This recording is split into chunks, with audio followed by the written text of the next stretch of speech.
Hallelujah. सब भाई बहनों को जय मसीह की। मैं विशाल स्वागत करता हूं परमेश्वर की हजूरी में। तो मेरे प्रियो, आज मैं आपको गैर भाषा के बारे में बताऊंगा। जो गैर भाषा परमेश्वर पिताजी ने दी थी, उस भाषा के बारे में। जो आज हम भाषा बोलते हैं उसके बारे में नहीं, क्योंकि वो भाषा तो हम पता नहीं क्या बोलते हैं, उसके बारे में मैं नहीं कुछ कह सकता। लेकिन जो भाषा में गड़बड़ी थी, जो गैर भाषा बनी, उस भाषा को मैं आपको बताऊंगा। तो आइए मेरे प्रियो, हम उस वचन की ओर चलते हैं। तो मेरे प्रियो, उत्पत्ति अध्याय 11 में उसकी एक आयत में लिखा है, सारी पृथ्वी पर एक ही भाषा और एक ही बोली थी। उस समय लोग पूर्व की ओर चलते चलते शिनार देश में एक मैदान पार करके उसमें बस गए। तब वह आपस में कहने लगे, आओ हम ईंटें बना बना के भली भांति आग में पकाएं। और उन्हें पत्थर के स्थान पर ईंटें से और चूने के स्थान पर मिट्टी के गारे में काम लिया।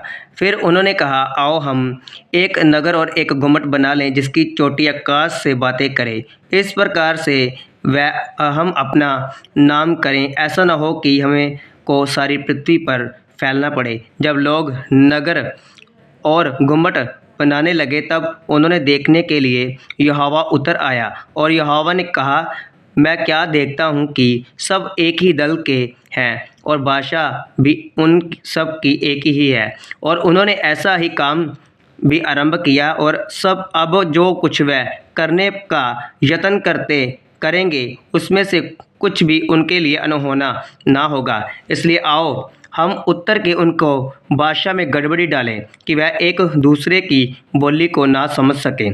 इस प्रकार यहोवा ने उनको वहाँ से सारी पृथ्वी के ऊपर फैला दिया और उन्हें उस नगर का बनाना छोड़ दिया। इस कारण उस नगर का नाम बेबीलोन पड़ा, क्योंकि सारी पृथ्वी की भाषा में जो गड़बड़ी है वह यहोवा ने वही डाली, और वहीं से यहोवा ने मनुष्य को सारी पृथ्वी के ऊपर फैला दिया। तो मेरे प्रियो, प्रेरितों के काम 2 अध्याय में उसकी 4थी आयत में भी यही लिखा है, वह सब पवित्र आत्मा से भर गए, और जिस प्रकार आत्मा ने उन्हें बोलने की सामर्थ्य दी, वह अन्य अन्य भाषा बोलने लगे। वह सब चकित और अचंभित होकर कहने लगे, देखो ये जो बोल रहे हैं, क्या सब गलीली नहीं? तो फिर क्यों हम में से हर एक अपनी अपनी जन्मभूमि की भाषा सुनते हैं? तो मेरे प्रियो, जो गैर भाषा वो बोलते थे, लोगों को समझ लगती थी ये क्या बोल रहे हैं। ये देश देश की भाषा है। हर एक देश में आज हम देखते हैं हर एक देश की अलग अलग भाषा है। वो है गैर भाषा जो परमेश्वर ने दी थी।